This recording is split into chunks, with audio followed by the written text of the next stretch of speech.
চট্টোপাধ্যায়। আমার গানের প্রথম শিক্ষা রবীন্দ্রনাথের গান নিয়ে, এবং রবীন্দ্রনাথের গানের ক্ষেত্রে আমি আমার বেশ কিছু সিডি এবং ফিল্মেও আমার রবীন্দ্রনাথের গান গাওয়া আছে, এবং সিডিও আছে বেশ কয়েকটি। বিখ্যাত ট্রেনার মায়াদির কাছে, মায়াসেনের কাছে আমি কিছুদিন শিক্ষা পাওয়ার সৌভাগ্য লাভ করেছি। আমার বাড়ির একদম গায়ে থাকতেন দ্বিজেন মুখোপাধ্যায়। দ্বিজেনদার কাছে আমার সেইভাবে নাড়া বেঁধে গান শেখা হয়নি, কিন্তু যখনই কোনো গানের প্রয়োজন হয়েছে দ্বিজেনদার কাছে, দ্বিজেনদার কিন্তু নির্দ্বিধায় বসে গান খুব যত্ন নিয়ে আমাকে শিখিয়ে দিয়েছেন এবং বকেওছেন অনেকবার। সেনদাস গুপ্তর কাছে আমার খুব অল্প দিন গান শেখার সৌভাগ্য হয়েছিল। উনিও বলেছিলেন তুমি কিন্তু রবীন্দ্রনাথের গানটা করে যাবে আধুনিক গানের সঙ্গে।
বাঙালিদের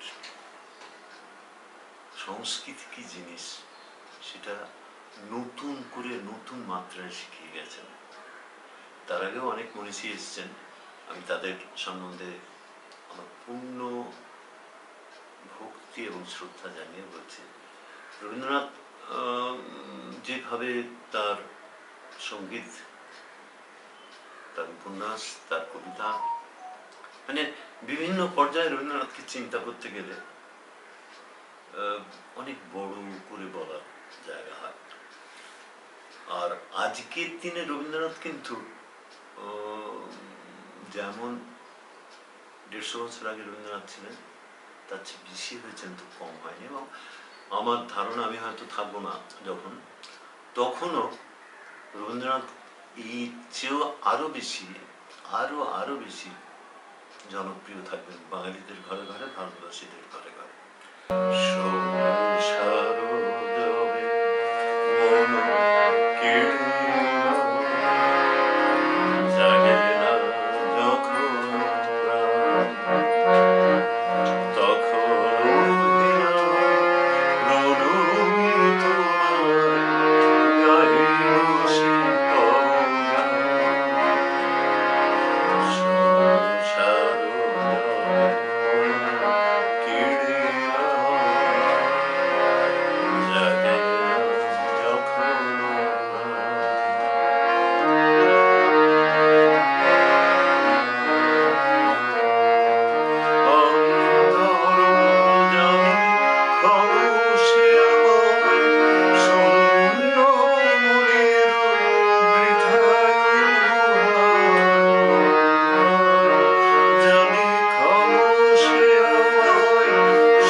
শিখিয়েছেন। এবং বিরহের ক্ষেত্রেও যখন মানুষের চরম দুঃখ, কেননা উনি নিজে অনেক দুঃখ পেয়েছেন সাংসারিক জীবনে, সেজন্য বিরহটাও উনি মানুষকে বোঝাতে চেয়েছেন যে মানুষের বিরহ আসবে, প্রেমও যেমন আসবে তেমনি বিরহটাও আসবে।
আমার কাছে রবীন্দ্রনাথ।